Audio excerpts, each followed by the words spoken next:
women are like, no, bitch, we don't want them either. We want T'Challa too.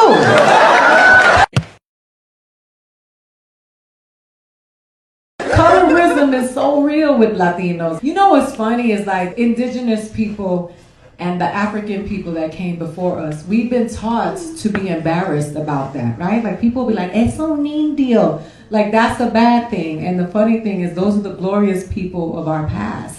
Like you hear people saying, oh, you don't want to talk about your black blood. You know, you want to say that you belong to the group that tied babies to the back of a horse and drug them until they died before you say that you are related to an African king. That's how bad they fucked us up, right? It's so sad. And then we have the colorism, right? Like you hear the Dominicans, they don't want to be Haitian, right? They don't like, we speak Spanish. Nosotros somos españoles. And I'm like, not in España, you know? In España, you are the waiter, the maid, right? And then you hear the Cubans, and the Cubans are like, oh, I'm from the Canary Islands. I have pure Castilian blood, right? And they're better than the Dominicans and the Puerto Ricans because they got pointy noses and thin lips, and they're like, we're really white. And then you're like, well, why are you on a raft?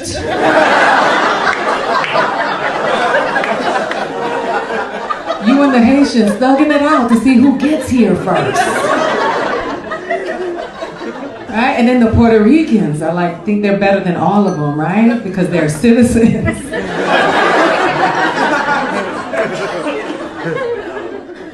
And then the racists are like, send all those Mexicans home, build that wall. It's so ridiculous, right?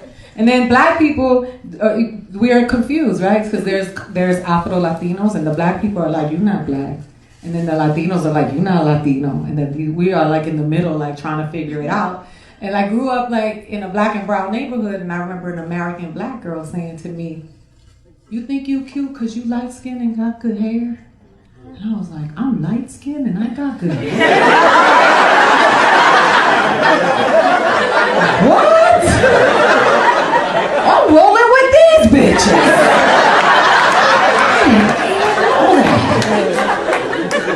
And she was like, you know, if we were in slavery, you'd be in the house. And I said, you know, if we were in slavery, we'd be in slavery.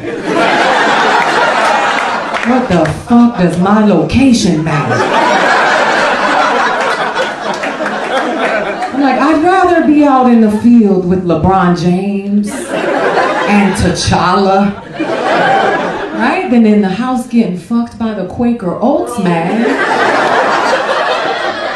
Oh, have you seen the Quaker Oats man? Even the white women are like, no bitch, we don't want them either. We want T'Challa too.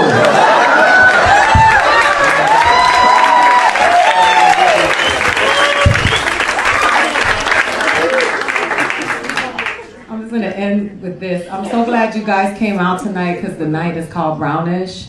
There's such a void in media when it comes to Latino voices. For many years, they thought that we just are a monolith and that we have one voice.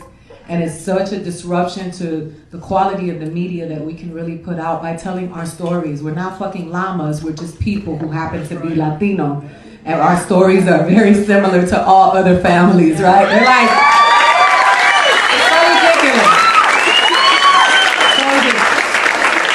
what do the Latinos do on Christmas? And we're like, we set white people on fire and we eat them, and we roast tortillas and eat them with peppers. What the fuck do you think we do on Christmas?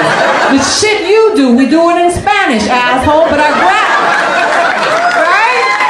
The only difference about our Christmas is that our grandmothers get to come.